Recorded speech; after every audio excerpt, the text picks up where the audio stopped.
Hey there, all you fantastic people. I hope your day has been absolutely wonderful. We're back for another exciting episode of What If Naruto Became the Wind Lord. Make sure to show some appreciation to the talented author behind this fanfiction. You'll find the link waiting for you down in the description. In this What If, Naruto finds some scrolls that contain Fūton Jutsus. When he goes to ask the old man about them, the answers he gets will change his life. If this What If has your imagination running wild, drop a comment down below and let me in on your thoughts. And don't forget to explore the array of other captivating what ifs available on this channel. Alright, without further ado, let's kick off this video and dive into this exciting journey. The land was dead. The trees looked like fossils. The rivers and lakes had run dry, as if all the water had fallen through the cracks at the bottom. The ground, once lush with grass, was now bare and full of cracks. All this happened in 3 days in Yuzun no Kuni. 3 days ago, Kyuubi no Kitsune attacked. The Yuzunins did their best to stop it, but their skills were not enough to take down the large beast. While they fought the beast, the head of the Uzumaki clan sought out the only man who could summon the creature. He found the man sitting on a hilltop watching the death and destruction with a look of glee on his face. The man had shown up earlier that day. He claimed to be an envoy from Konoha, and claimed that their village wished to make an alliance with them during this time of war. He was, of course, treated with the utmost respect. Then, as he was touring the village, he stopped and summoned the Kyuubi in front of everyone, and then vanished. The head of the Uzumaki clan was a man who loved his home, and would do anything to protect it. That is why he fought Uchiha Madara. At the cost of his own life, he managed to defeat Madara, and believed that he had killed the bastard. Before he died, the head of the Uzumaki clan called over the only witness to the fight, his own daughter, and told her the secrets of their clan's origins. With his last breath, he made her promise to revive the clan. Uzumaki Kushina agreed. That was 3 days ago. Now the population of Yuzun was leaving their homeland. Kushina was helping people who were getting ready to board the boats to Hai no Kuni when she realized that her younger brother was not there. Muttering to herself, she left her duties to find him. She couldn't believe he was acting like a spoiled brat. He wasn't the only one who lost someone, yet he carried on like some tragic victim. He wasn't even there when their father died. She found him 5 minutes later standing at the edge of the village. Every urge to punch him seemed to vanish. "Hey Toto, let's get going," she said. Her brother just turned around and looked at her with piercing eyes. The same eyes he had since he learned that she planned on moving them to Hai no Kuni. "I'm not going to Fire Country," he said, causing Kushina to blink. "Why not?" she asked as she put her hands on her hips. "Because I'm going with Mizu no Kuni with some of the others," he replied. "They have the right idea about freaks." "What are you talking about?" demanded Kushina as she began to grow worried. "Haven't you heard?" he asked. "There is a small group of people who are hunting down people with the Kekkei Genkai. Right now their numbers are small, but they are growing each day. The only way for anyone to be safe is if we kill all those monsters." Kushina stared at her brother for a moment. Her face then twisted into an expression of anger as she raised her fist and hit him over the head. A large bump appeared on the head of her brother, and he then looked at her with an equally angry expression. "What the hell?" "You know why," she said. "You can't judge everyone with the Kekkei Genkai based on one bad experience. I have met several people with them and they were very nice." "So is Uchiha Madara when he showed up," countered her brother. "Then he showed his true colors when he summoned the Kyuubi right in our village. They're all monsters that only look like humans. If you can't see the truth right in front of your eyes, then you really are a baka and a dope. Because only people like that would be foolish enough to stand by their kind after something like this. Hell, you want to go to the village where the Sharingan is from?" "I'm going there because I want to continue being a shinobi," replied Kushina. "They happen to be the strongest village at this moment, and I want to be the best. I'm not going to let a little thing like my home being destroyed keep me from fulfilling my dream." She then paused and looked at her brother with a sad look that made him take a step back. "Tell me one thing. If you found a child with a Kekkei Genkai, what would you do?" "I would kill the little freak," replied her brother. "Well, it was small and couldn't harm anyone else." With that, Kushina turned around and walked away with tears rolling down her eyes. The brother she had known was dead. "Game over," said Hesum as she watched Hinata become impaled on the wall. However, her grin vanished as quickly as Hinata's body did, leaving behind only her jacket. What the? She never got to finish that as Hinata suddenly appeared couched at her feet. Hinata, while remaining crouched, rolled onto her hands and then used them like a spring to shot upwards. She then kicked upwards and right into Hesum's jaw. Michi turned away from her fight to see her partner fall to the floor. "How the hell did she do that?" growled Michi with gritted teeth. "It's called Utsusemi," said Hinata. She now looked like a different person without her jacket. Her figure was exposed to the world, and it seemed to her male teammates that In and Anko were not as gifted as they assumed. Her shirt was black and clung to her body like a second layer of skin. Her back was completely bare. "I had already moved when your partner killed me." In reality, what she hid was an after-image. Michi said nothing. She looked at Hesum lying there on the floor, knowing she wouldn't be able to get up. Then she saw the bug boy and his dog-loving sidekick get up. As Michi looked at Hinata once again, she began to assess the situation. Her teammate was down, and any moment a Jonin would be joining the fight. Not only that, their intelligence about the target was way off. She was supposed to be a weak little girl. This mission was a failure. Looks like we underestimated you, said Michi as she slowly reached behind her. Believe me when I say this isn't over. Michi then pulled out a light tag from behind her back and tossed it at Hinata. Michi then closed her eyes as a bright light blinded everyone in the room. When Hinata opened her eyes, the first thing that she noticed was that Michi was gone. She then scanned the room and saw that Hisam and her swords were gone as well. She then looked at Kiba and Shino to see how they were doing. Kiba looked a little sore, and Shino looked a little roughed up. But other than that they were fine. Damn Hinata-chan, said Kiba as he walked over to her while wincing slightly. That was awesome. I had no idea you could kick ass like that. She was amazing indeed, said Shino. However, our performances were lacking. That nin took us down too easily. We will need to work harder so that something like this doesn't happen again. Before Hinata could say anything to cheer them up, Kurina came down. Damn those horny bastards, she muttered. She then noticed the many holes in the walls and her students' exhausted appearances. What happened down here? The battle on the deck was a diversion, said Shino. Most likely those pirates you fought were pawns. Well, you fought them, 2 real shinobi, most likely Chunin, came in here and attacked us. I believe that their target was Hinata. I see, said Kurina as she crossed her arms. I should have been here to help or expected something like this. Sensei, it's not your fault, said Hinata. But we'll talk about that later. Right now there is something that you should see. Hinata then walked over to the crates and kicked one at its base, creating a hole. Items spilled out including a baggie full of a white powder. And it wasn't sugar. Hinata then tossed it at her sensei who caught it. Is this what I think it is? She asked. It all made sense now. Why he didn't want a Hyuga on the ship. Why he wanted Akamaru to stay out of this room. He was a drug dealer using his family's shipping company as a front. She turned to Ryumaru and gave him a phony sweet smile. Don't worry, we'll make sure this gets to its destination. And afterwards, we'll inform the authorities about this. Damn that bitch, screamed Michi. She was sitting cross-legged on a giant clay turtle that was large enough to carry 3 people. Next to her was Hisam, who was still out cold and lying on the shell. Michi had planned to use their ship to blast at them from a distance, but apparently some dirty rum-loving pirate had taken it while they were fighting. Now she had to go and inform the others that they failed to kill Genin. Her brother would never let her forget it. She could just hear the snide comments that her art wasn't true art anymore. I swear I'll kill that pale-eyed bitch if it's the last thing I ever do. Naruto grinned at his opponent. Or at least his opponent's reflection in one of the mirrors. It's kind of hard to tell which one was the real one when they all look the same. Naruto-san, said Haku. I have no desire to harm you. If you promise not to interfere with our mission, then I will let you and your teammates live. Hey Naruto-san, how did he know your name? Asked Hinik.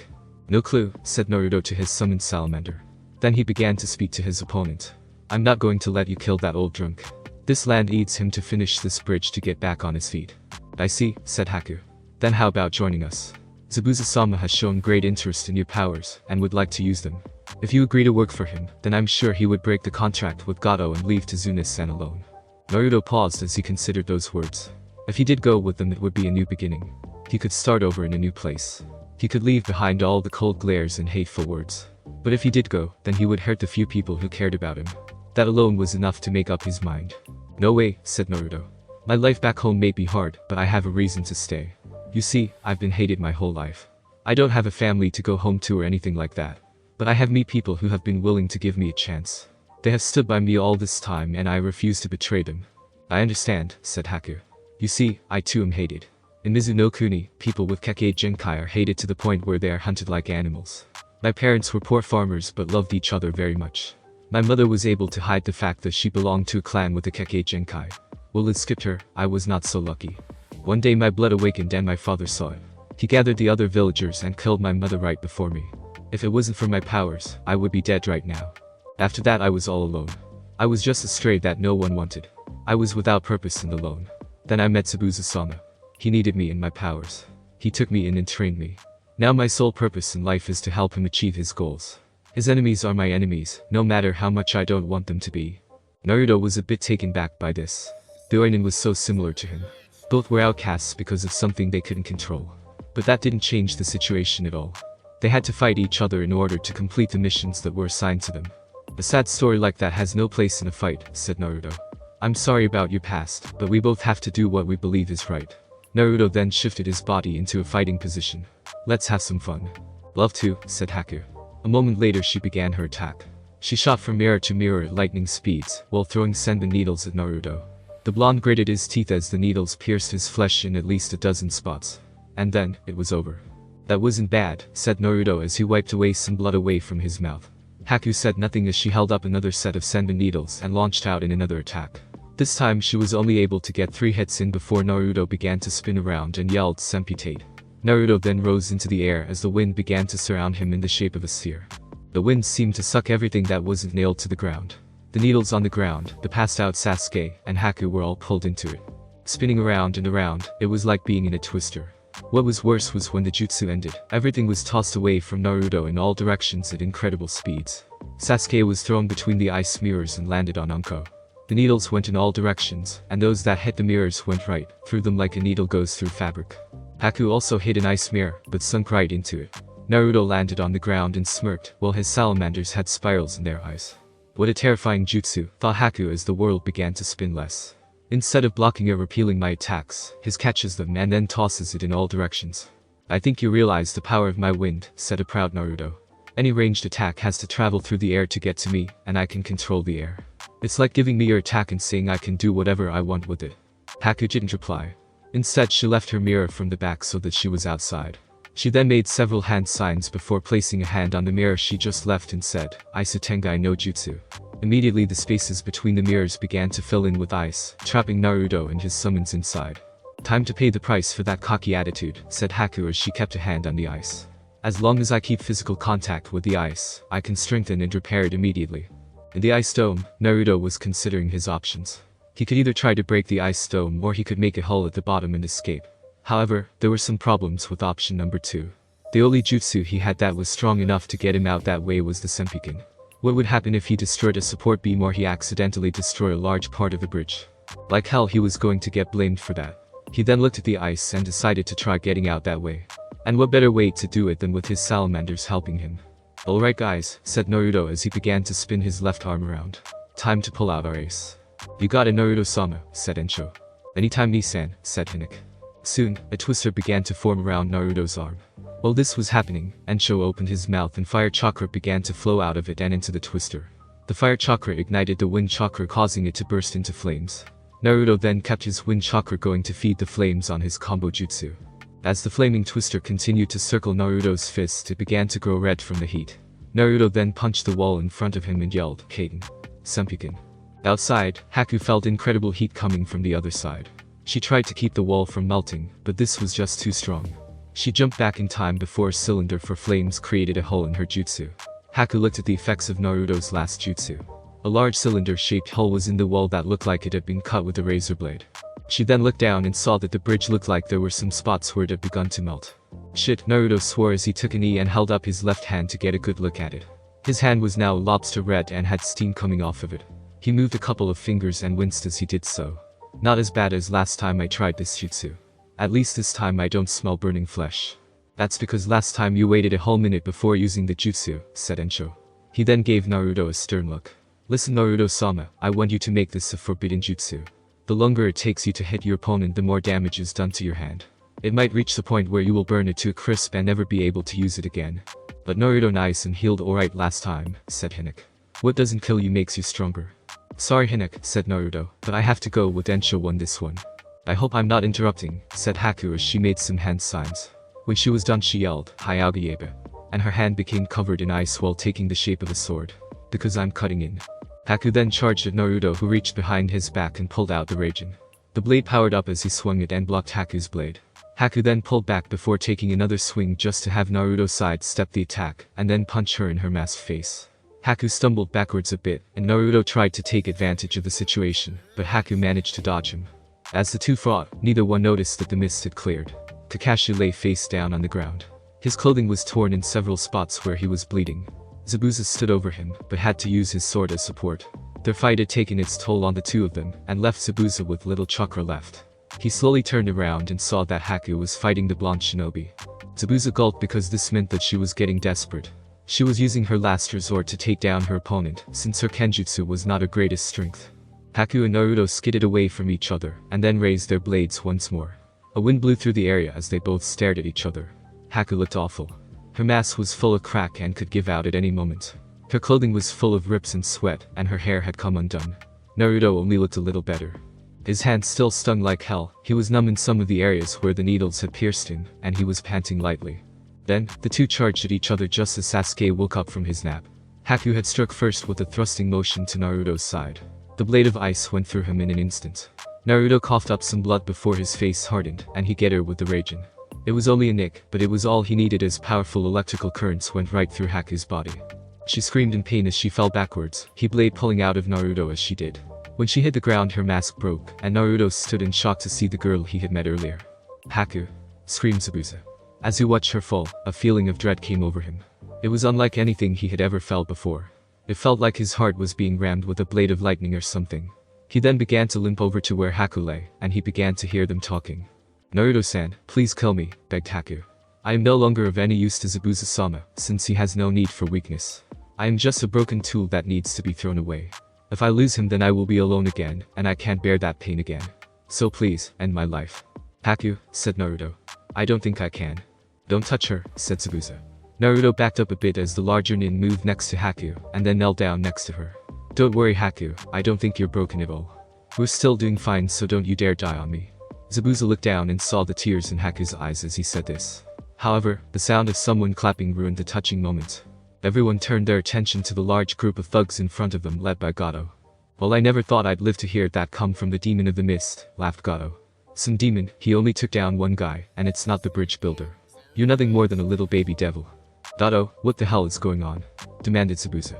Well you see, I find that killing you nuke-nuns after you do your job saves me a lot of money, said Gato. But since you couldn't do that then I'll just kill you for your incompetence and the rest of you as well. He then stopped and looked at Haku. But I'll leave that bitch who tried to poison me live. I have a few clubs in the red lights districts that could use her. After all, she has to be good at something since she sucks at being a shinobi and cooking. That got a laugh out of everyone on Gato's side. Except for one. He was a shinobi from AIM who was on a recon mission for Hanzo. Gato was supplying weapons for the rebel faction in their village. It was his mission to find out what kinds of weapons, how many, and where they were. I would let you do that, said an angry Naruto. A small red tint began to cover his body as his eyes turned red and slid. And what's a little baby like you going to do about it? Asked Gato. Here's a lesson for you Gaki. Money is the only true power on the planet. The more you have, the stronger you are. Just look at me, I took down an entire country without lifting a finger. That's where you're wrong, said Naruto as he began to make hand signs. The jutsu he was doing was from the scrolls he got when he was a kid. According to it, he could only use this jutsu under two conditions. The first was if he was surrounded by ice and snow. The other was if he was in a very cold and wet area. If it was the second then it would take 3 times as much chakra to use. But it was worth every drop as stopped and pulled back his fist before he yelled, Hyoten. Kakuryubo Fusetsu. A black dragon shot out of his fist as he punched the air in front of him, and went right for a scared shitless Gato. Let's see how much power your money has now. Yelled Naruto right before the jutsu hit Gato dead on. Him and several others behind him were killed and their bodies thrown into the air and landing in the water. Holy shit Gaki, said Zabuza as he turned to look at Naruto. He stopped as he noticed that Naruto was starting to sway. He then fell backwards, and when he hit the ground his salamanders puffed away. Hey, that little shit killed our meal ticket, yelled one of the goons. Let's take it out on the town, said another. They started to charge when an arrow landed between them and our heroes. Everyone turned to see the people of Nami at the other end of the bridge, with pissed off looks and sharp pointy objects. Like hell you're coming into our country, they began to shout. Anko saw this and smirked as she walked over to Naruto. When she got to him she saw that he was only asleep. Alright, said Anko as she bit her thumb. I've been on the sidelines long enough. Kuchiya snow jutsu. There was a large puff of smoke and when it cleared, Anko was standing next to a snake the size of a van. Say hello to my little friend. A moment later, all of the thugs were running for their lives. A few days later the bridge was finished. Everyone had been patched up and were ready to head back to Konoha. Sasuke seemed to be a bit pissed off seeing that he was saved by Naruto. Kakashi, it seemed, was in such a powerful porn withdrawal it had him sloppy when he fought Zabuza. Now that Gato was dead, Kakashi was finally able to get his hands on some porn. Anko was a bit pissed that she didn't do more on the mission, but was happy when she found some stragglers in the area. Let's just say she let out all her frustrations on them. Naruto was talking to Haku who had decided to go with them. What about Zabuza? Asked Naruto. Haku grinned. He said that it was time for us to part ways for a while, she said. He said he was going to start training so he won't need me as a tool and can win on his own strength. Something about our fight inspiring him to become better. He even buried his sword somewhere around here, and said he would only come back for it when he knew he was ready to take another shot at Kiri. "But why are you coming with us?" asked Anko, hoping that it wasn't so she could try and be with Naruto. "Well, Naruto-san told me that he was able to meet some good people who accepted him," said Haku. "I'm hoping that the same thing can happen to me despite the fact that I have a Kekkei Genkai." "No worries there," said Kakashi as he limped over to them. "Our village welcomes anyone with a Kekkei Genkai. I'm sure you'll be welcomed with open arms." "Thank you, Kakashi-san," said Haku as bowed at him. "Oh, by the way," said Kakashi as he remembered something that he forgot to ask her. "What's your full name? I can't introduce you to the council without that." "Uzumaki Haku," said Haku. Everyone stopped and stared at her for a moment. "Is something wrong?" "I'm Uzumaki Naruto," said Naruto. Haku was so shocked that she covered her mouth with her hands. "My two-sen told me when I was younger that he had a sister that lived in Konoha," she said. "But other than that I don't anything else about our clan. This means that we're family," finished Naruto as he moved to hug her. As they held each other, Naruto could feel Haku's tears run down her cheeks. After they released each other, Haku then went right for her bag and then pulled out a tray of cookies. "I was saving these for when we got home, but this looks like a time to celebrate," she said. "Tsunami and I made these." Everyone looked at the cookies. Half of them looked nice and smooth, and others looked bumpy. Naruto and Anko went for the nice-looking ones, but Kakashi grabbed them and gave half to Sasuke. "We deserve these," said Kakashi. Naruto and Anko sighed as they went for the less fancy-looking ones. A moment later, Kakashi and Sasuke were on the ground with purple skin and crying their eyes out. "It looks like my cookies need work too," sighed Haku as she ate one of Tsunami's messy ones, while Naruto and Anko were laughing their asses off. "Hanzo-sama," said a chunin who had returned from a mission. "I am here to report the situation with Gato." Hanzo stopped what he was doing and gave the chunin his full attention. "Tell me," said Hanzo. "What is Gato selling pain?" "Nothing now, sir," said the chunin. "Gato was killed in Nami, and his men are seizing his stuff all over the place. We were lucky, sir. If those weapons had gone out, Pain would have been able to strike within a month. I'd say we got ourselves another couple of years before he is able to move out in force." "That is true," said Hanzo. "Tell me, who killed that little worm? Was it one of his men?" "No, sir," said the chunin. "It was a genin from Konoha." This caught Hanzo's interest. "What did he look like?" asked Hanzo. The chunin had expected something like this, so he had taken a picture of the boy. He handed it to Hanzo, who looked at it in shock. My, Naruto-kun is grown up so much." Hanzo then pulled out a piece of paper from his desk and wrote a note on it. When he was done, he handed it to the chunin. "Give this to the boys who write the bingo book." The chunin looked down and gasped. "Hanzo-sama, why are you adding the blonde to the bingo book?" he asked. It didn't make any sense. "And why are you calling him the Sesshu?" "Because I want him to fight," said Hanzo. "Right now I am giving him a C rank, capture a live request. People will see that and go after him and he will fight them. He will gain experience and others will know his name. And when his rank reaches S, then I will be able to see for myself how much he has truly grown." "Hanzo-sama, don't you think you have better things to concentrate on?" asked the chunin. "I forget how young you are sometimes," said Hanzo with a sigh. "I gave Naruto-kun the salamander contract because I saw the potential in him back when he was a child. But with the way things are going here, I can't afford to sit and wait. I would like to fight Naruto-kun before my death. That has been my dream for the last 10 years, to fight the only person in the world who can fly, the Sesshu. I never got to face Minato-kun, so I'll take his son." "Wait," said the chunin. "This Sesshu is the son of Namikaze Minato." "Hi," said Hanzo.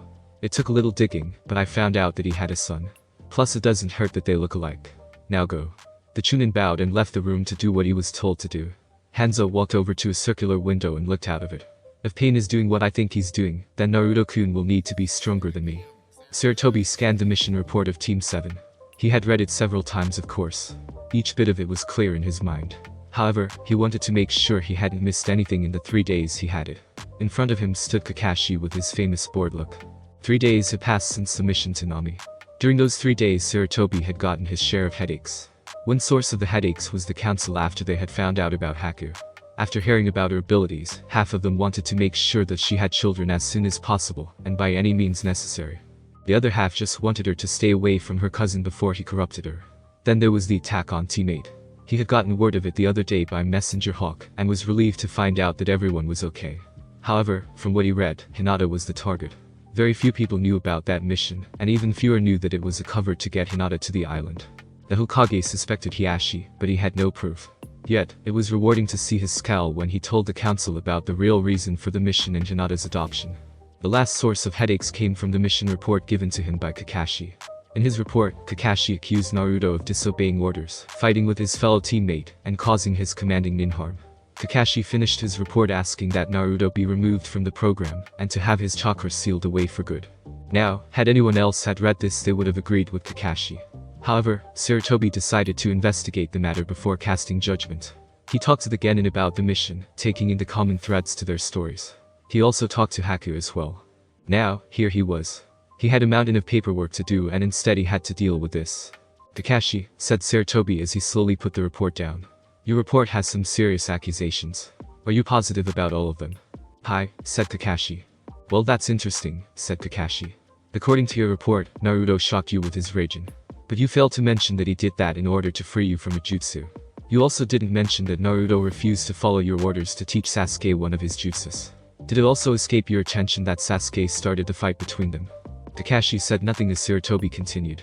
Kakashi, what am I going to do with you? You are constantly late for meeting. You haven't been training Anko or Naruto. You can't order a Genin to give up one of their jutsus, especially ones that they created themselves. Because of all this, Anko and Naruto have indicated that they want to be moved to a different team. That might be for the best, said Kakashi.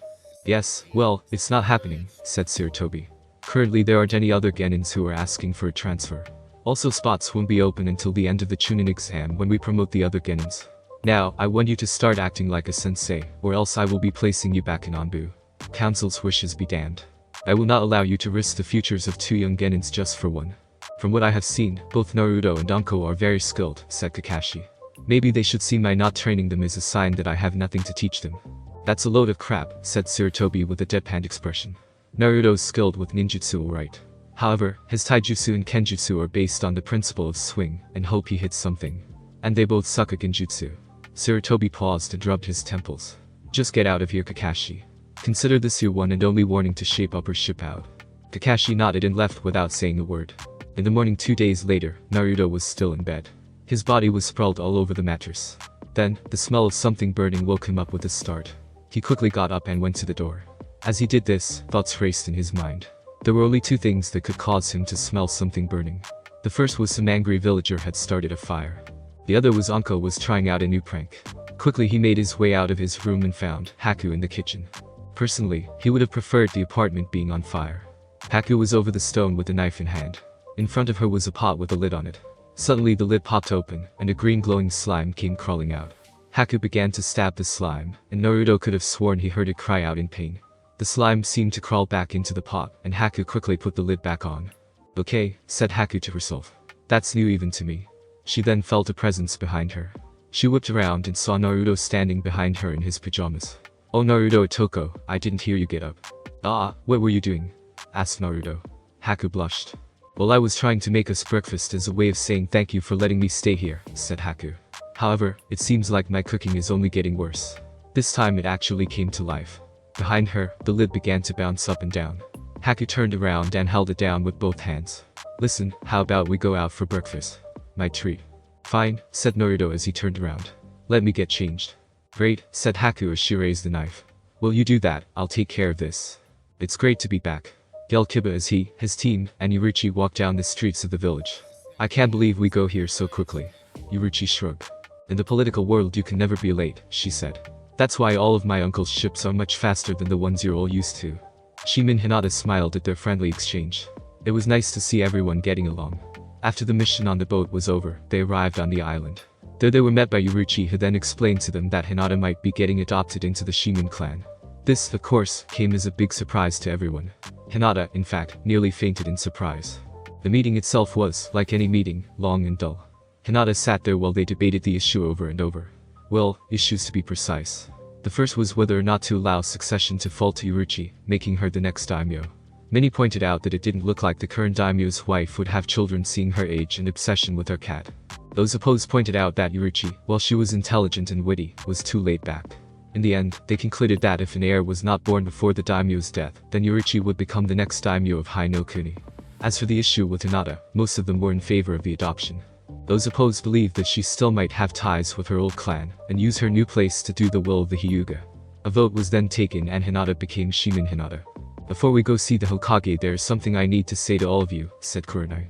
The group stopped to look at her. This was your first C-rank mission. While we did come across some unforeseeable events, you all did well. I am very proud of all of you. She was then met with smiling faces. But don't let it get to your head. The smiles faded. This could have been much worse, and I don't want you to think it will be getting easier. In fact, it will only get harder. I hope you will all keep that in mind. Hi sensei, they all said. Lighten up Kurenai, said Yurichi as she swung her arm around Kurenai's neck. How many Rikigennins go up against Nuknians and actually win? I say we have a little party before see the Hokage. She then saw something heading their way. It was Naruto, and next to him was a pretty young girl. Oh shit, thought Yurichi. Naruto hooked up with a girl while we were gone. Can't let Hinata-chan see this or else she'll lose it. Hey, Hinata-chan, yelled the voice of everyone's favorite blonde. Hinata, Kiba, and Shino turned around and stared at the two coming at them. Yurichi cursed under her breath that the blonde just had to spot them before she could do anything. Hey guys, I want you to meet my cousin Uzumaki Haku. The reactions they got were interesting. Shino said nothing. He just stared at Haku with a raised eyebrow. Kurenai nodded politely at the ice user. Yurichi gave a sigh of relief at the fact that she wouldn't be up all night, while Hinata played sappy love songs on the radio and eating chocolate. Hinata smiled warmly at Haku while in her head a little chibi version of herself was doing a happy dance that he was still on the market. Kiba. Holy shit, he declared. How the hell are you two related? Well, if I'm getting this right, said Naruto as he folded his arms, her father was the brother of my mother. Isn't that right, Haku Toko? Hi, said Haku. We were just on our way to breakfast. Would you all like to join us? I don't see why not, said Kurenai. And with that, they made their way to a tiny restaurant. Along the way, Kiba kept staring at Haku. In his mind, he began to think what it would be like to have two girlfriends. He could see it now. He would be the luckiest guy in the village having both Hinata and Haku all to himself. Hinata had the cute girl next door thing going for her. Haku had the drop-dead sexy look. Put them tighter and he was in heaven. Now all he had to do was get them. As they ate, they exchanged stories with each other. Naruto was shocked that they had also met up with Nuknians. And after hearing how Hinata took care of one of them, he began to praise her loudly. Then he told them about his mission. Kurenai turned pale when she heard that they ran into Zabuza, and was surprised that Kakashi actually continued the mission.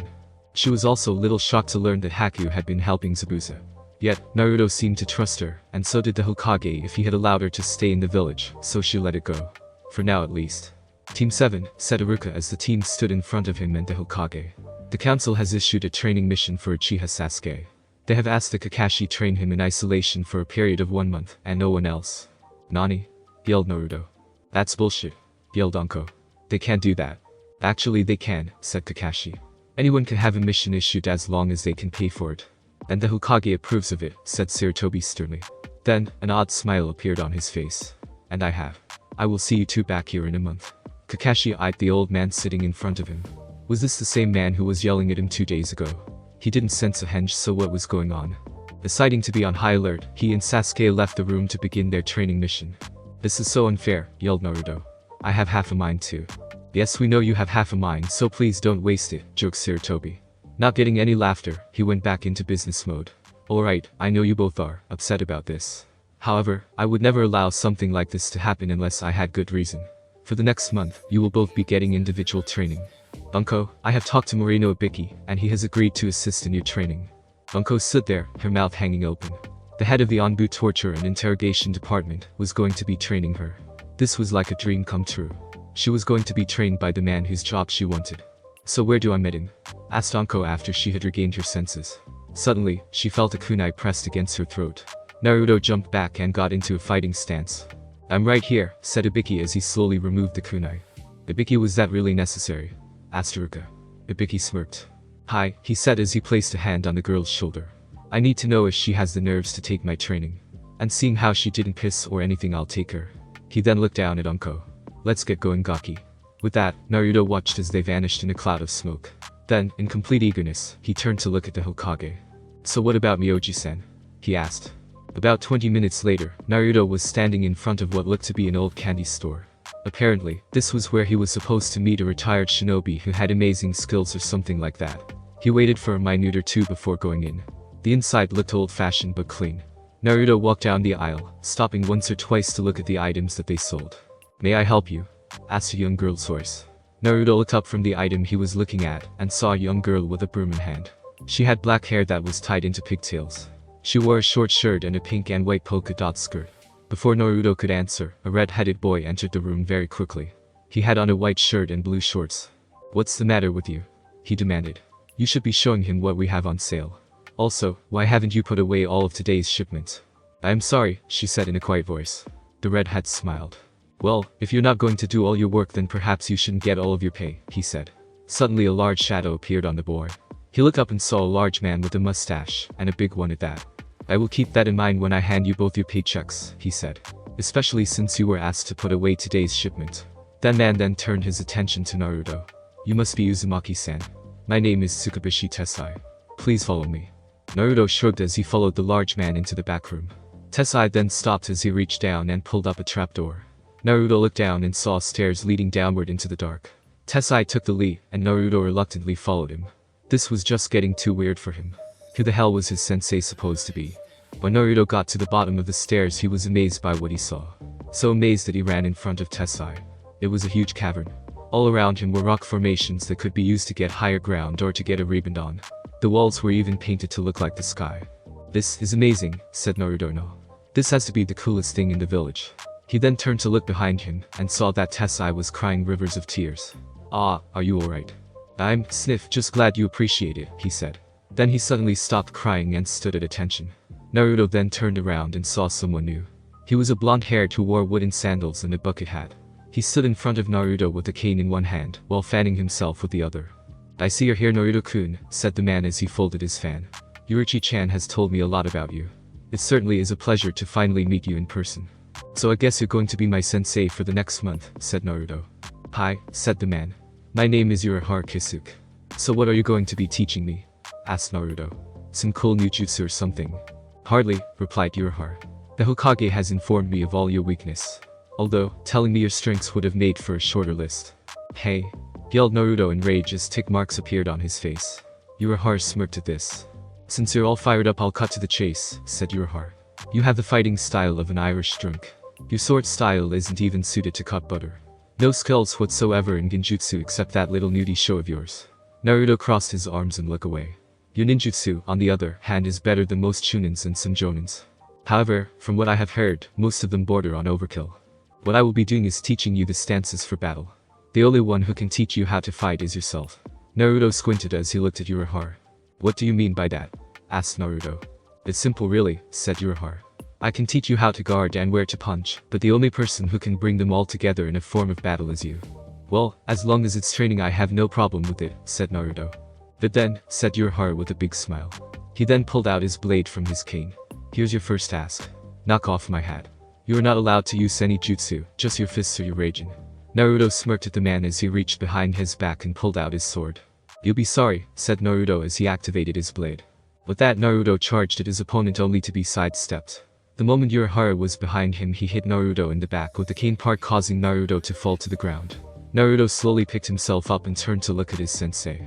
Urahara was yawning. "So, when will I be sorry?" he asked as Naruto stood. Naruto looked at him and charged once again. Only this time, Urahara blocked his attack. "What the?" said Naruto before Urahara's fist hit his face. Naruto fell on his back, his nose bleeding. "You're probably wondering why I didn't get shocked," said the older blonde. "Well, it is true that my sword does conduct electricity, my wooden handle doesn't." He then let out a sigh. "Are you even thinking about your attacks? You charged at me with no real thought, hoping for the best. Well, hope won't work in the shinobi world. There are no might or might not. When you aim to do something, you will need complete conviction in every act. When you aim a kunai at someone, it will hit them. When you throw a punch at your opponent, it will hit them. When you swing your sword at them, it will cut them. When you accept a mission, you will complete it. Do you understand now?" "Yeah," said Naruto as he got up and got into a fighting stance. "You talk too much." Naruto prepared to strike, but this time he added some more chakra into his feet to give him an extra boost.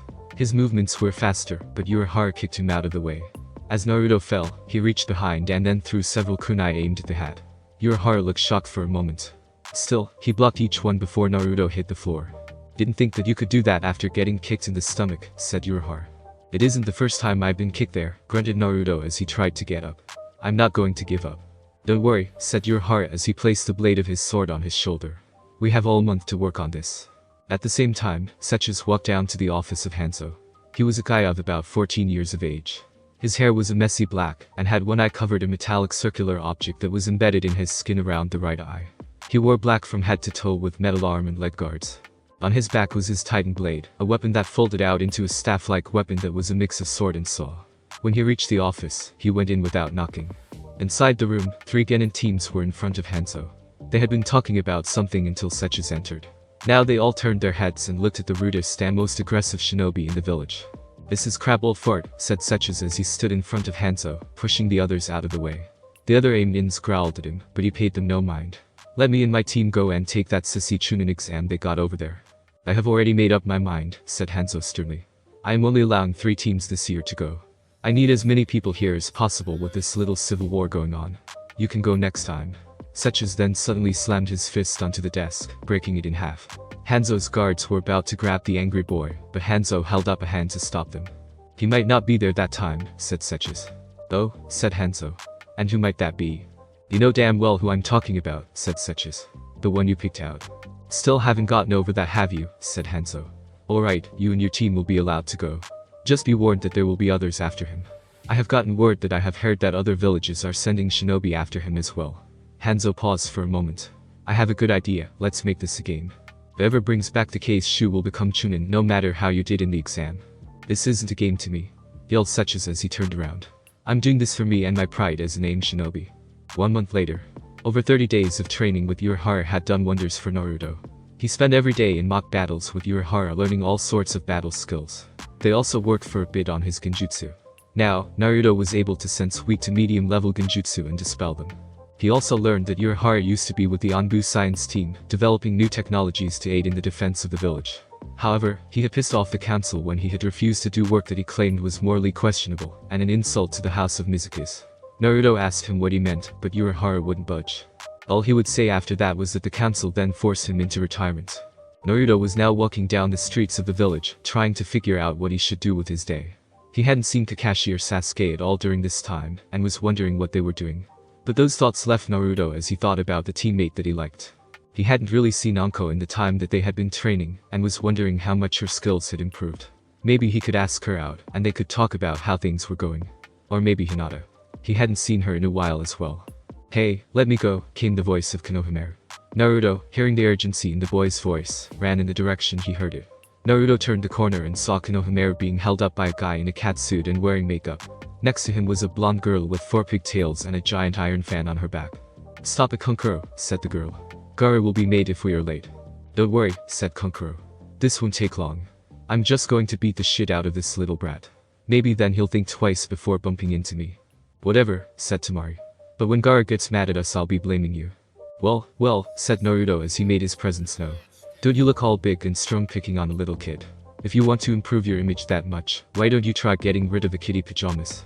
Hearing that caused Temari to fight hard not to laugh at her brother's embarrassment. Or maybe that makeup should go.